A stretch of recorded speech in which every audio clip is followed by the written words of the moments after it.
Hello friends, मैं सौरभ खरे परख coaching के इस प्लेटफॉर्म पर आपका स्वागत करता हूं। हम लोग आज नंबर सिस्टम संख्या पद्धति के बारे में डिस्कस करेंगे। संख्याएं मूलतः दो प्रकार की होती हैं, वास्तविक संख्याएं और काल्पनिक संख्याएं। काल्पनिक संख्याएं ऐसी संख्याएं जो रूट के अंदर माइनस होता है, उसे हम लोग काल्पनिक संख्याएं कहते हैं। इसके अलावा जो भी संख्याएं होंगी सब आपकी क्या होंगी, वास्तविक संख्याएं, जैसे 0, 1, 2, 3, 4, 5 एज सो ऑन, और -1, -2, -3, -4 एज सो ऑन। वास्तविक संख्याओं को दो भागों में बांटा जाता है, परमेय संख्याएं और अपरमेय संख्याएं। परमेय संख्याएं ऐसी संख्याएं जिसको हम लोग P/Q के रूप में लिख सकते हैं, जहां Q is not equal to 0। जहां Q is not equal to 0 होता है, जहां पर Q 0 नहीं होना चाहिए। और ऐसी संख्याएं जिनको हम P/Q के रूप में नहीं लिख सकते हैं, उन्हें हम लोग कहते हैं अपरिमेय संख्याएं। पूर्णांक, इसको हम पूर्णांक में क्या होंगे, पूर्णांक आपके तीन प्रकार के होते हैं, धनात्मक पूर्णांक, शून्य और ऋणात्मक पूर्णांक। शून्य 0 होगा और ऋणात्मक पूर्णांक -1, -2, -3, -4 एज सो ऑन। धनात्मक पूर्णांक क्या हो जाएंगे, +1, +2, +3 एज सो ऑन। अगर हम धनात्मक पूर्णांक को कहें, धनात्मक पूर्णांक को यहां देखा जाए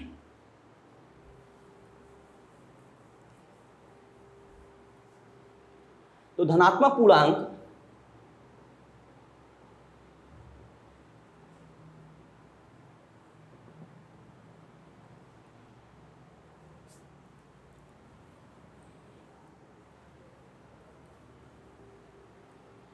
जो हमारे हैं 1, 2, 3, 4, 5, 6, 7 एज सो ऑन। इन्हीं धनात्मक पूर्णांक को हम लोग प्राकृतिक संख्याएं कहते हैं। प्राकृतिक संख्याएं कहते हैं। प्राकृतिक संख्याएं मतलब नेचुरल नंबर।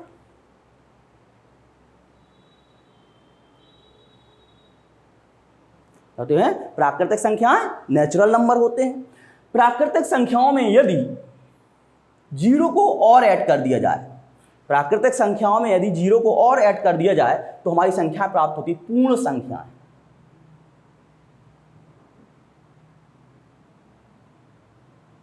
कौन सी संख्याएं, पूर्ण संख्या, होल नंबर्स। होल नंबर्स कौन कौन से हो जाएंगे, 0 सहित होगा, 0, 1, 2, 3, 4, 5 एज सो। तो पूर्ण संख्याओं में संख्या शुरू करेंगे 0 से और प्राकृतिक संख्या में शुरुआत करेंगे 1 से। प्राकृतिक संख्याओं को ही धनात्मक पूर्णांक कहते हैं। अब यदि हम संख्याओं को, धनात्मक पूर्णांक को या प्राकृतिक संख्याओं को बांटें,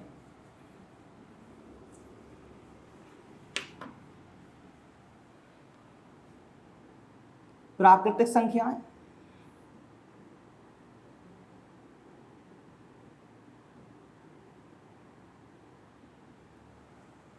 प्राकृतिक संख्याओं को अगर दो कॉन्सेप्ट बांट सकते हैं। एक बढ़ जाएगा आपका विषम और सम, एक बढ़ जाएगा आपका इकाई, अभाज्य और भाज्य। प्राकृतिक संख्याओं को बांटें तो एक कॉन्सेप्ट आपका होगा विषम और सम का, दूसरा होगा इकाई, अभाज्य और भाज्य। विषम संख्याएं और सम संख्याएं,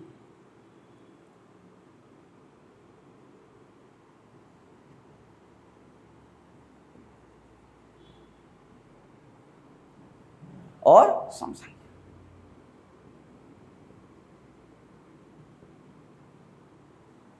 विषम संख्याएं ऑड नंबर्स,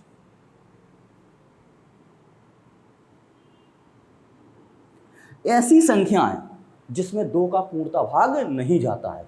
ऐसी संख्याएं जो जिसमें 2 का पूर्णतः भाग नहीं जाता है, उन्हें हम लोग सम संख्याएं कहते हैं, जैसे 1, 3, 5, 7, 9 इत्यादि। सम संख्याएं ऐसी संख्याएं जिसमें 2 का पूर्णतः भाग चला जाता है, उसे हम लोग सम संख्याएं कहते हैं, जैसे 2, 4, 6, 8, 10।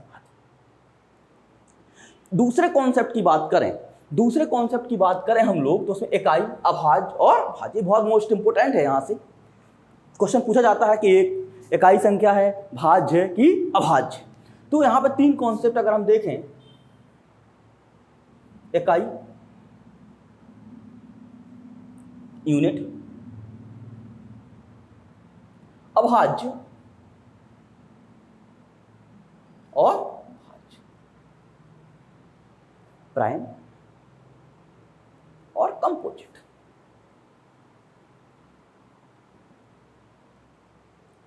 यूनिट संख्याएं ऐसी संख्याएं जिसमें मात्र एक गुणनखंड होता है। यूनिट संख्याएं ऐसी संख्याएं जिसमें मात्र ओनली वन फैक्टर, सिर्फ एक गुणनखंड होता है।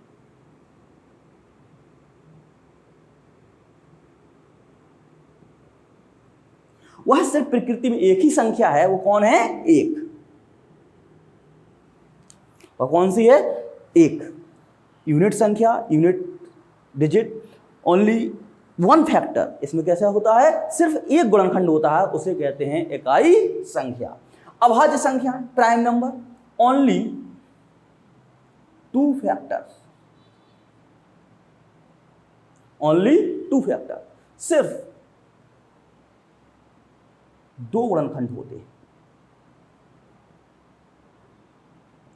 अर्थात ऐसी संख्याएं जो एक से कटती हों और स्वयं से कटती हैं, उन्हें हम लोग अभाज्य संख्या कहते हैं। या ऐसा कह सकते हैं ऐसी संख्याएं जिसमें मात्र दो गुणनखंड हों, जैसे 2, इसका गुणनखंड 1 होगा और 2 होगा।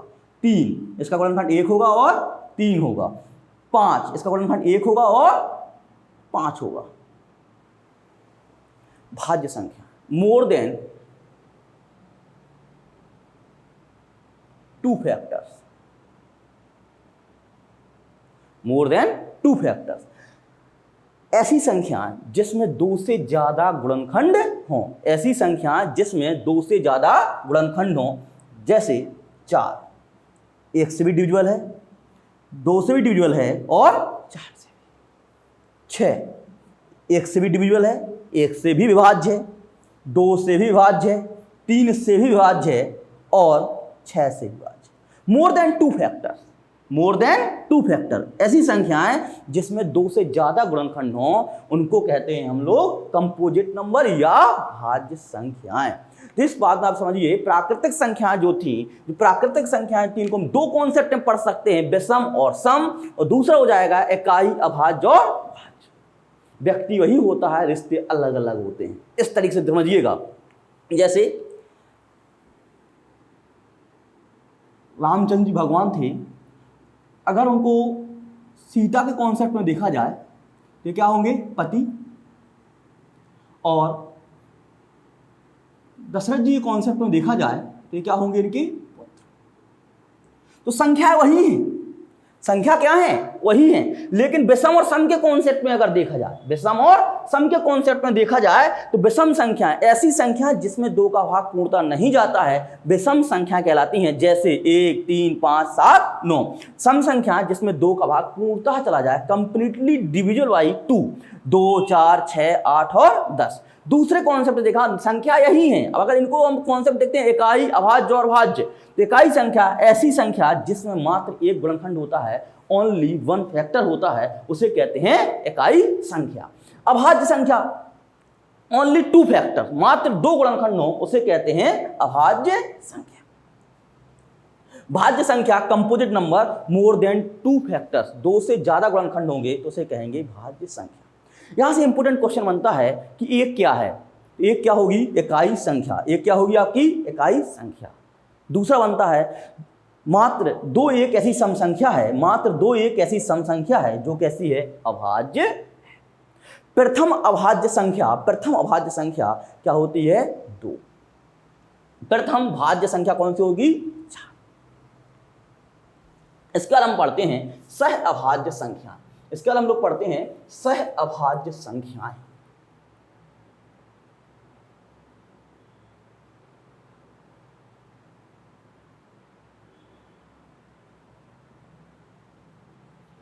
को प्राइम नंबर, को प्राइम नंबर, संख्याओं का ऐसा युग्म, संख्याओं का ऐसा युग्म जिनका हाईएस्ट कॉमन फैक्टर अर्थात HCF, जिनका HCF 1 होता है, जिनका HCF कितना होता है, 1। संख्याओं का ऐसा युग्म, संख्याओं का ऐसा युग्म जिनका हाईएस्ट कॉमन फैक्टर अर्थात HCF 1 होता है, उसे हम लोग कहते हैं सहअभाज्य संख्या। जैसे 3 और 4, 7 और 9, इन दोनों का HCF कितना होगा, 1। 7 और 9 का HCF कितना होगा, 1। अब यहां पे मत सोचना कि 4 आपका क्या है, भाज्य है, 3 आपका अभाज्य, तो सहअभाज्य होना चाहिए, तो ऐसा कुछ नहीं है। इसमें कहा गया, स्पष्ट कहा गया है कि सहअभाज्य संख्याएं ऐसी संख्याएं होंगी जिनका HCF कितना होगा, 1। 3 और 4 का आप HCF देख लीजिए 1 होगा, तो हम कह सकते हैं क्या होंगे, को प्राइम नंबर्स होंगी, सहअभाज्य संख्याएं होंगी। और इसी प्रकार हमने कहा 7 और 9 क्या है, आपकी क्या है, सहअभाज्य संख्या। जैसे हमने और देख लिया 30 और 31 कैसी संख्या हो जाएंगी, सहअभाज्य संख्याएं हो जाएंगी। तो हम लोगों ने यहां पढ़ा कि इकाई संख्या क्या है, जिसका मात्र 1 गुणनखंड होता है उसे इकाई संख्या कहते हैं। अभाज्य संख्या क्या है, जिसके मात्र 2 गुणनखंड होते हैं, अभाज्य संख्या कहते हैं। और भाज्य संख्या ऐसी संख्याएं जिसके 2 से ज़्यादा गुणनखंड होते हैं, उसे हम भाज्य संख्याएं कहते हैं। इसका हम लोगों को देखा सहअभाज्य संख्या क्या है, को प्राइम नंबर्स क्या हैं, जिनका HCF मतलब हो जाएगा highest common factor, highest common factor, अर्थात मासा, अर्थात क्या लिख सकते हैं, मासा, जिनका कितना हो जाएगा, ये उनको कहेंगे सहअभाज्य संख्या। ठीक है, थैंक यू सो मच, आज के लिए इतना ही, धन्यवाद।